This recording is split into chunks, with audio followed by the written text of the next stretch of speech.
یعنی یہ نہ 3 میں نہ 13 میں، اصل میں شروع سے سونے کا چمچ منہ میں لے کر پیدا ہوا نا، تو اس کو بیچارے کو یہ عادت ہی نہیں ہے شکست کی. ہر چیز اس کو گھر میں پلیٹ میں رکھ کے ملی ہے، لیڈرشپ بھی پلیٹ میں رکھ کے ملی ہے. چھوٹا سا تھا، اس کو انہوں نے کہہ دیا جی کہ آپ کی والدہ لکھ کر گئی ہیں کوئی لیٹر، اس میں اب آپ لیڈر ہیں ہمارے. سب نے کہا یہ ٹھیک ہے، یہی ہمارا لیڈر ہے. کسی نے بات ہی نہیں کی تو وہ لیڈر بن گیا. تو اس کو کیونکہ ہر چیز سونے کا چمچ ملا ہوا ہے، پلیٹ میں رکھ کے ہر چیز ملتی ہے، تو جب اس سے کوئی چیز نہ ملے نا تو اس کا مجھے لگتا ہے ذہنی توازن تھوڑا سا بگڑ جاتا ہے. اب وہ بگڑا ہوا بچہ جو ہے وہ یہ کہہ رہا ہے کہ ٹک ٹاک ٹک ٹاک. تو بلاول صاحب ایک ٹک ٹاک میں آپ کو سناتا ہوں، غور کیجئے گا. ٹک ٹاک، جوتے پالش کرنے کا ٹائم ہو گیا. ٹک ٹاک، اب آپ کا دوبارہ جوتے پالش کرنے کا ٹائم ہو گیا. ٹک ٹاک، اب آپ کا پھر سے جوتے پالش کرنے کا ٹائم ہو گیا. آپ یہی کریں گے اور آپ کچھ نہیں کریں گے، اور آپ اس حکومت کو وہاں تک سپورٹ کریں گے جہاں تک کہ آپ کو ملٹری اسٹیبلشمنٹ کہے گی. کیونکہ آپ کے جو والد ہیں جو آپ سے بڑے انقلابی بنے پھرتے ہیں، وہ یہ کہہ چکے اپنے منہ سے کہ میں اسٹیبلشمنٹ کے ہاتھ مضبوط کروں گا، ہم سارے مل کر اسٹیبلشمنٹ کے ہاتھ مضبوط کریں گے. تو آپ جتنے مرضی ٹک ٹاک کریں، ہر ٹک ٹاک کے بعد آپ کو جوتا پالش کرنا پڑے گا. اور نون لیگ کا آپ ساتھ دیں گے. ابھی تک 5 بجٹ پاس ہوئے، ان 5 بجٹ میں بلاول آپ نے ووٹ دیا. مسلم لیگ نون نے جتنا ظلم کیا پاکستانیوں پہ آپ نے ووٹ دیا. ابھی تک 2 آئینی ترامیم ہوئی، ان دونوں آئینی ترامیم میں آپ نے ووٹ دیا. ابھی تک جتنا ظلم اور بربریت ہوئی اس میں آپ نے حصہ ڈالا. سندھ کے اندر آپ نے بالکل کچل کے رکھ دیا سیاسی مخالفین کو. آپ کی بہن کو الیکشن جتانے کے لیے سارے امیدوار اٹھا لیے گئے اور غائب کر دیے گئے، کسی کو ڈرا کے بٹھا لیا گیا. تو آپ بینیفیشری ہیں اس سسٹم کے.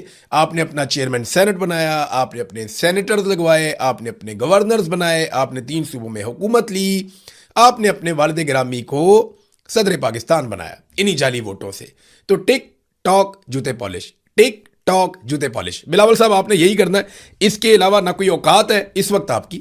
ہو سکتا ہے کبھی مستقبل میں جیسے آپ کے نانا جو ہیں وہ بھی ایک ڈکٹیٹر کے ساتھ ہمیشہ اس کی بی ٹیم کے طور پہ، اے ٹیم کے طور پہ رہے، اور ڈکٹیٹر کو ڈیڈی کہا کرتے تھے ذوالفقار علی بھٹو.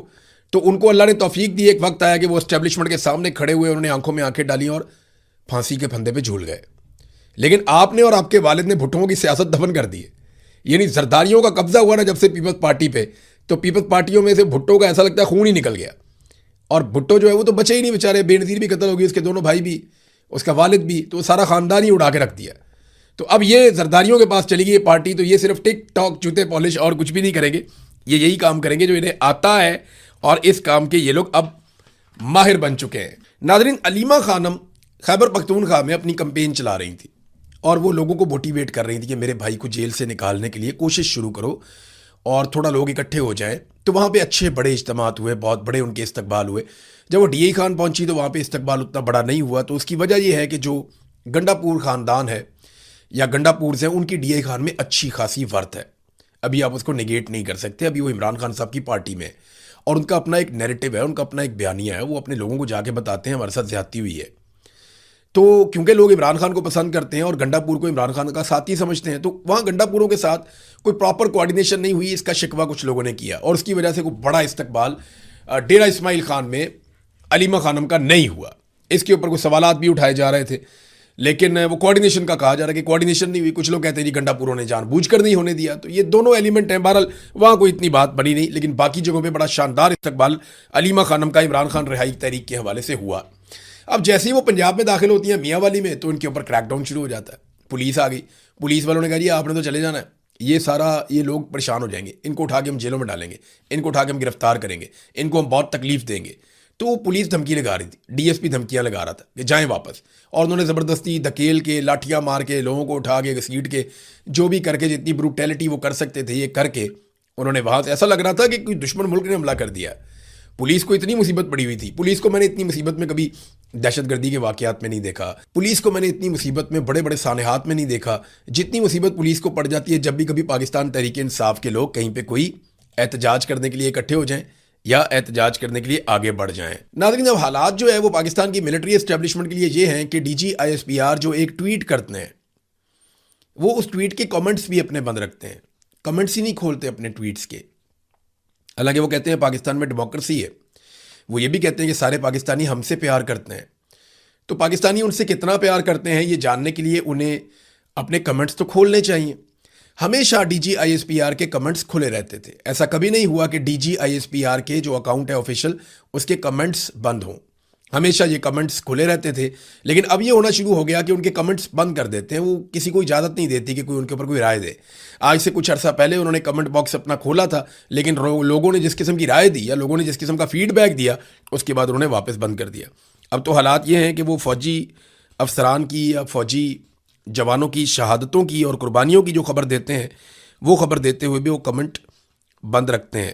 لیکن لوگوں نے جس قسم کی تنقید کی, جب وہ کمنٹ کھولے گئے, لوگوں کو الاؤ کیا گیا کہ وہ اس کے اندر اپنی رائے دیں, تو لوگوں نے جو رائے دی اس تنقید سے گھبرا کر انہوں نے دوبارہ اسے بند کر دیا. دیکھیں, اگر کوئی پرائیویٹ آدمی ہو نا تو کوئی فرق نہیں پڑتا. پرائیویٹ آدمی ہے, وہ کہتا ہے جی میں نہیں تنقید لیتا, میری اپنی آپشن ہے, میں بند کرتا ہوں. لیکن ایک قومی ادارہ ہے, اگر اس کا ایک اکاؤنٹ ہے تو اس میں فیڈ بیک تو سب سے امپورٹنٹ چیز ہے. قومی ادارہ اپنے کمنٹس کیسے بند کر سکتا ہے؟ یہ ایک ادارے کی سیٹ ہے, یہاں پہ لوگوں کی رائے کا احترام ہونا چاہیے, لوگوں کو ان کی رائے دینے کا حق ملنا چاہیے. اور لوگ بات جو کرتے ہیں وہ لاجک کے ساتھ کرتے ہیں. اکثر بہت سارے ہمارے حکومتی لوگ ہیں, وہ جیسے ہی کوئی ٹویٹ کرتے ہیں تو وہ کمیونٹی نوٹ انہیں لگ جاتا ہے, حقائق لوگ نکال کر سامنے رکھتے ہیں تو وہ بیچارے ان کا جھوٹ پکڑا جاتا ہے.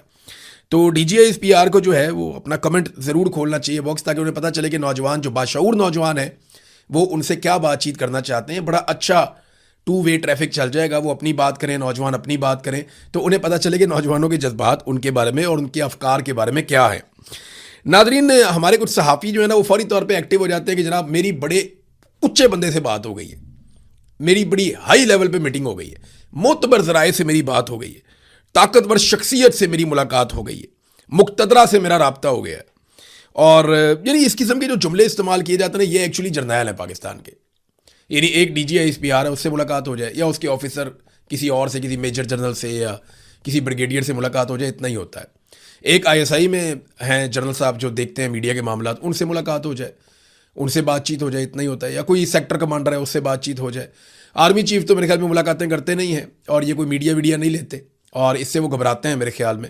وہ میڈیا کی باتیں چیتیں وہ اس طرح سے نہیں کرتے جس طرح باقی کوئی جرنیلوں میں ہوتا ہے, تھوڑا ان میں نہیں ہے. تو یہ اتنے سے لوگ ہیں, اور ان کو جو ہے مقتدرہ بھی کہا جاتا ہے, ان کو طاقتور حلقے بھی کہا جاتا ہے, طاقتور ترین شخصیت بھی کہا جاتا ہے. انہیں کہا جاتا ہے جناب ریاست کی یہ سوچ ہے اور ریاست یہ کہہ رہی ہے. تو یہ اس طریقے سے ان سے منسوب کر کے چیزیں چلائی جاتی ہیں, اور کچھ بھی نہیں ہے. اور یہ خواہشات ہوتی ہیں صرف اور صرف. ایک صحافی آتا ہے, وہ آگے کہتا ہے جناب کہ اب بس ٹائم ختم, بلاول والا ٹک ٹاک. تو دوسرا صحافی آتا ہے, وہ کہتا ہے جی کوئی ٹائم ختم نہیں ہے, یہ ایسے ہی چلے گا, مسئلہ ہی کوئی نہیں, آپ ٹینشن ہی نہ لیں. تو اس وقت جب پورا پاکستان چل رہا ہے, اس وقت پاکستان کے اندر دہشت گردی ہو رہی ہے, مراد سعید نے بڑے سیریس سوالات اٹھائے اور بار بار اٹھائے. ان کے سوالات ہمارے سامنے موجود ہیں, لیکن ان سوالات کا جواب دینے کی بجائے ہم ثالثی میں لگے ہوئے ہیں کہ جناب ہم نے امریکہ کی اور صلح کروانی ہے ایران کی, ہم نے ڈونلڈ ٹرمپ کو اور نیتن یاہو کو خوش کرنا ہے. یعنی دیکھیں نا, انڈیا کی جو حکومت ہے, بھارتی حکومت بھارتی شہریوں کو خوش کرنے کے لیے کوشش کر رہی ہے, بھارتی شہریوں کی فکر کر رہی ہے. بنگلہ دیشی حکومت بنگلہ دیشیوں کی فکر کر رہی ہے. نیپال کی حکومت نیپالیوں کی فکر کر رہی ہے. اسپین کی حکومت ہسپانیوں کی فکر کر رہی ہے. تو جو بھی حکومت ہوتی ہے وہ اپنے ملک کے لوگوں کی فکر کرتی ہے. لیکن ہماری ایک عجیب حکومت ہے, ہمارے عجیب حکمران ہیں, انہیں ٹرمپ کی اور نیتن یاہو کی فکر لگی ہوئی ہے کہ جناب ان کے لیے کوئی پرابلم کریٹ نہ ہو جائے. ناظرین, جو گزشتہ دن گزرا, اس دن میں آزاد کشمیر میں امدادی سامان جانا تھا, انسانی امدادی سامان آزاد کشمیر میں جانا تھا. بڑے پیمانے پہ اس کے لیے نام لکھوائے گئے تھے. ڈاکٹرز نے بھی اپنے آپ کو والنٹیئر کیا تھا, بہت سارے پیرامیڈکس ہیں, انہوں نے بھی اپنے آپ کو والنٹیئر کیا تھا, لوگوں نے اپنا سامان بھی ڈونیٹ کیا تھا, اور لوگ چاہ رہے تھے کہ ایک بڑا قافلہ جائے آزاد کشمیر, اور وہ جا کر کشمیریوں کی مرہم پٹی کرے اور ان کی ڈھارس بندھائے, ان کے ساتھ اظہار یکجہتی کرے, اور جو ایک قومی سانحہ پیدا ہو گیا ہے اس کو ختم کرنے میں اپنا رول پلے کرے. لیکن لوگوں کو نہیں جانے دیا گیا. اس وقت دنیا میں 2 ایسی جگہ ہیں جہاں پہ انسانوں کا قتل ہوا اور انسانی امداد وہاں پہ روکی گئی. ایک جگہ جو ہے وہ غزہ ہے, جہاں پہ اسرائیل نے انسانوں کا قتل عام کیا اور وہاں پہ انہوں نے انسانی امداد کو روکا ہوا ہے.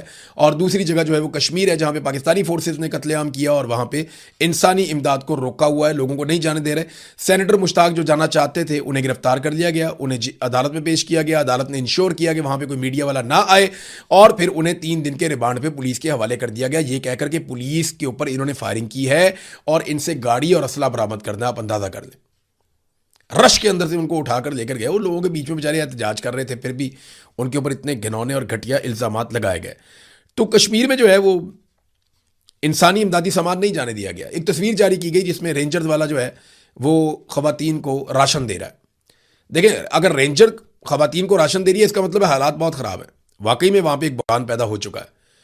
تو رینجرز کا تو یہ کام نہیں ہے. اگر انسانی حقوق کی تنظیمیں یہ کام کرنا چاہتی ہیں, انسانی ہمدردی کے ناطے لوگ وہاں پہ جا کے امدادی کام کرنا چاہتے ہیں, تو آپ انہیں کیوں روک رہے ہیں؟